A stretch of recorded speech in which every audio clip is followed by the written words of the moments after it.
Welcome students, welcome to my YouTube channel develop your skill. तो कल की video में हम लोगों ने प्रेजेंट इंडेफिनिट के बारे में पढ़ा था और आज हम पढ़ने जा रहे हैं प्रेजेंट कंटिन्यूअस टेंस। ठीक है, तो आज हम सीखेंगे प्रेजेंट कंटिन्यूअस की पहचान क्या होती है और प्रेजेंट कंटिन्यूअस टेंसों को किस प्रकार बनाया जाता है। तो चलिए सीखते हैं पहचान से। सबसे पहले हम इसकी पहचान जानेंगे कि हम इसकी पहचान कैसे करेंगे। देखिए, प्रेजेंट कंटिन्यूअस टेंस की पहचान: जिन वाक्यों के अंत में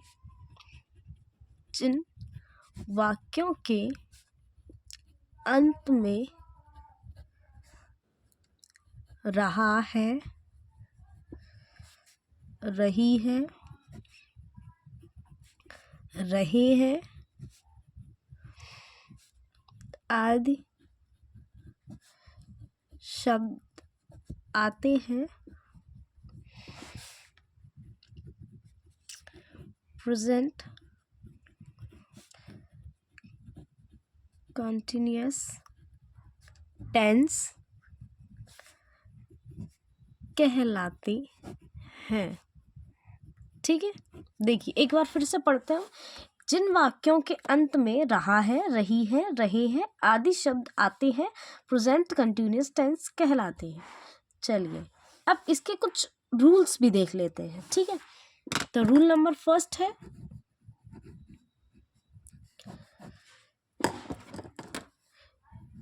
इन वाक्यों में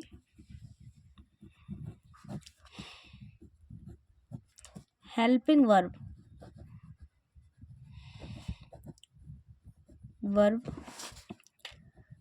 का प्रयोग सब्जेक्ट यानी कि कर्ता के अनुसार किया जाता है। ठीक है, किसके अनुसार किया जाता है? सब्जेक्ट के अनुसार किया जाता है। तो रूल नंबर सेकंड क्या कहता है? देखिए, रूल नंबर सेकंड कहता है सिंगुलर सब्जेक्ट के साथ इसका प्रयोग करते हैं, प्लूरल सब्जेक्ट के साथ आर का प्रयोग करते हैं, देन आई के साथ हम एम का प्रयोग करते हैं। ये ट्विस्ट है क्योंकि हमने सिंपल प्रेजेंट में भी यही पढ़ा था। अब यही ट्विस्ट आपको बताएगा कि कैसे कंटिन्यूअस और सिंपल प्रेजेंट में आपको पहचान करनी है। चलिए, रूल नंबर थर्ड आपको ट्विस्टिंग पॉइंट है, ये टर्निंग पॉइंट है जहाँ से आपको पता चलेगा कि कैसे पहचान करते हैं सिंपल प्रेजेंट और प्रेजेंट कंटिन्यूअस में। क्योंकि सिंपल प्रेजेंट की हेल्पिंग वर्ब भी इज आर एम होती है और प्रेजेंट कंटिन्यूअस की भी इज एम आर होती है। देखिए, इन वाक्यों में वर्ब की फर्स्ट फॉर्म में आईएनजी का प्रयोग किया जाता है। किसका? आईएनजी का प्रयोग किया जाता है। ठीक है, देखिए आई होप यहाँ समझ में आया हो क्या ट्विस्टिंग क्या टर्निंग पॉइंट है। देखिए अब हम कैसे करेंगे, आप चाहें तो डायरेक्ट भी लिख सकते हैं, हेल्पिंग वर्ब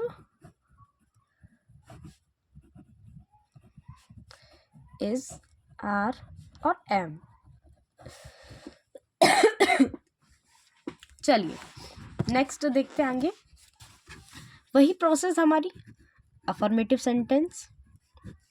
पहले स्ट्रक्चर बनाए, हम सेंटेंस स्ट्रक्चर बनाएंगे, उसके बाद हम क्या करेंगे,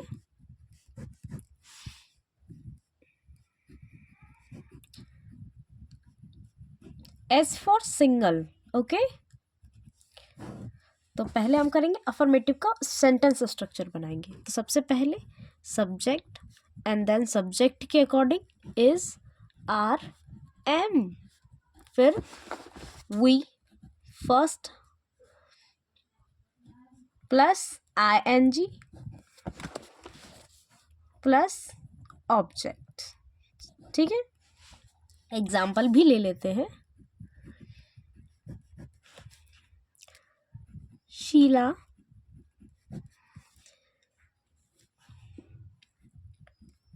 मैदान में नाच रही है। क्या कर रही है? नाच रही है। चलिए अब देखते हैं Sheela. What is Sheela? Singular subject and plural subject. Okay, चलिए आप लोग बताइए क्या है ये? सिंगुलर सब्जेक्ट है क्योंकि शीला किसी पर्टिकुलर व्यक्ति के बारे में बात की, तो शीला इज क्या कर रही है? नाचना। वर्ब क्या है यहाँ? नाच रही है। It's dance. तो डांस में क्या लग जाए? वर्ब में फर्स्ट फॉर्म में आईएनजी, डांसिंग। और कहाँ नाच रही है? In the field. समझ में आ रहा है ना आप लोगों को? देखिए ऐसे ही। चलिए अब की बार हम दूसरा सेंटेंस बनाएंगे। नेगेटिव का देखिए आप, नेगेटिव का क्या बनेगा? सब्जेक्ट। देखिए नेगेटिव साउंड मीन्स जो नेगेटिव साउंड है उसका मतलब ही है नॉट। जहाँ नेगेटिव वहाँ नॉट, नो और नॉट, समझ गए ना? और नॉट हमेशा हेल्पिंग वर्ब के साथ आता है। कभी ही आपको नॉट अकेला नहीं मिलेगा। नॉट मिलेगा तो आपको प्लस हेल्पिंग वर्ब जरूर होगी। ठीक है, चलिए is, are, am plus not, then V first, ing, then object. Okay,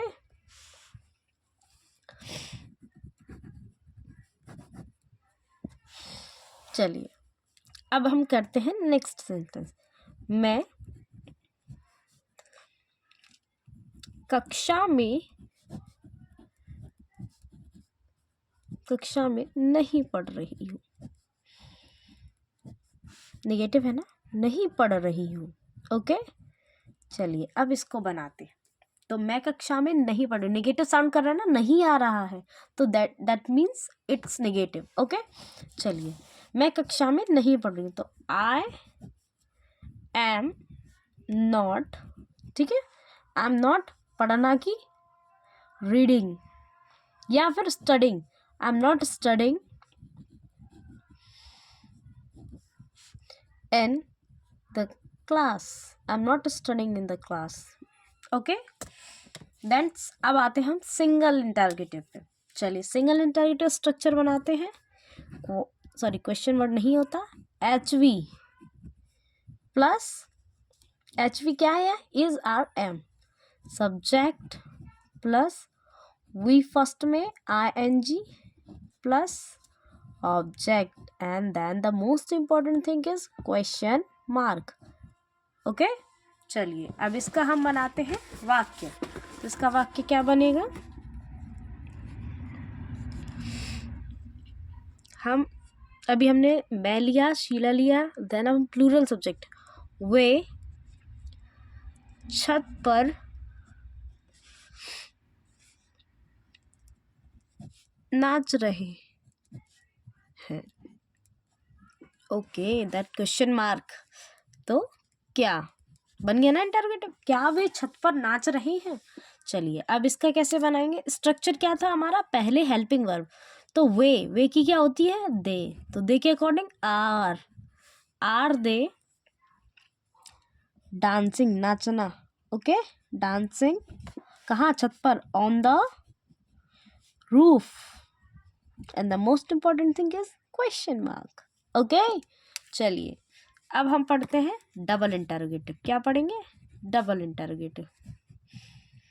तो डबल इंटरोगेटिव हम कैसे जानेंगे?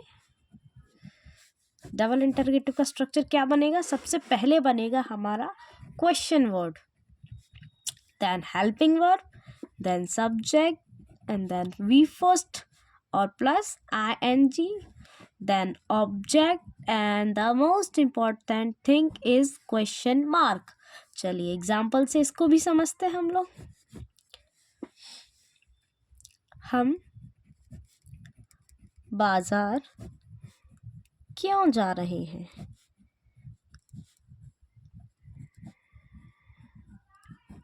Okay, sorry question mark. तो क्योंकि why are we going to market? I hope आप लोगों को बहुत अच्छे से समझ में आया होगा, और मैं आशा करती हूँ कि मैं जो बताने का, जो सिखाने की कोशिश कर रही हूँ वो आपको समझ में आ रहा होगा।